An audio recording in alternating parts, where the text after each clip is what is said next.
Walking the Kokoda track since 2004, and it's been a passion of mine to be able to come over here and tell the story of what our diggers did over here, and over 70 years ago, and also I guess to be able to lend a hand to our PNG brothers, the Fuzzy Wuzzies and their sons, to give something back to those people, because they did an incredible job for us, and it's a story that needs to be told, and it's a story that I think every Australian needs to understand what took place out here, and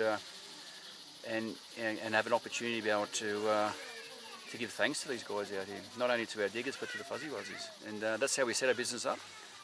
It's been done as a something that's a passion I've always had about the Australian history and what the Australian spirit's all about.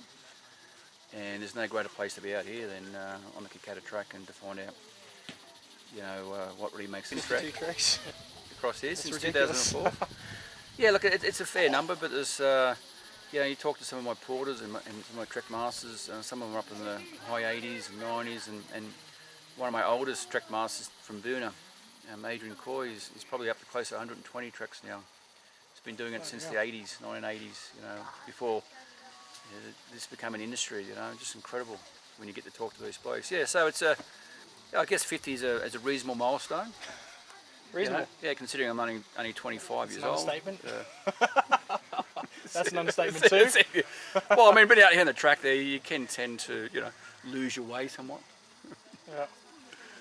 Yeah. So you've done the 52 now.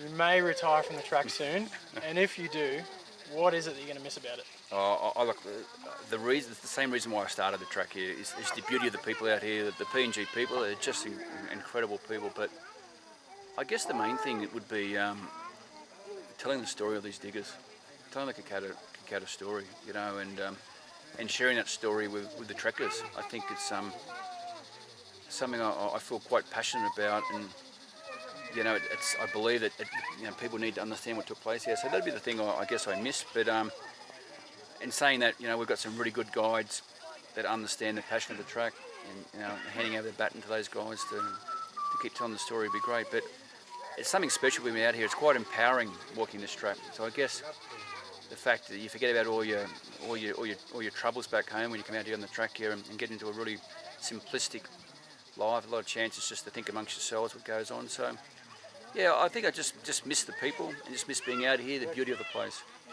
But just a little rumour, I don't know if I'm ever going to retire from the track, but I'm certainly going to certainly cut down the number of tracks that I certainly do.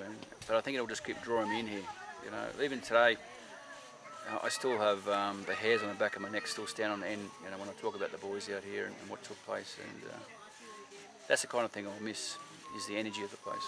Well, that Brigade Hill definitely had some energy about it. Yeah, it affected me in a way I didn't realise it would. It's an incredible place. It's certainly got an energy there, and yeah, it's an amazing place. Brutal battle took place there, and I guess the great thing about it is having people like yourself come and walk that and actually feel what took place there, and go home and tell the story. If people go home and tell the story of what took place out here, then what these guys did, the sacrifice of these guys, will never be forgotten. Their spirit will live forever. And I guess at the end of the day, if I can tell enough people about the story out here, enough people understand the story out here, and we can continue to get those guys' spirit living, and I'll be very satisfied.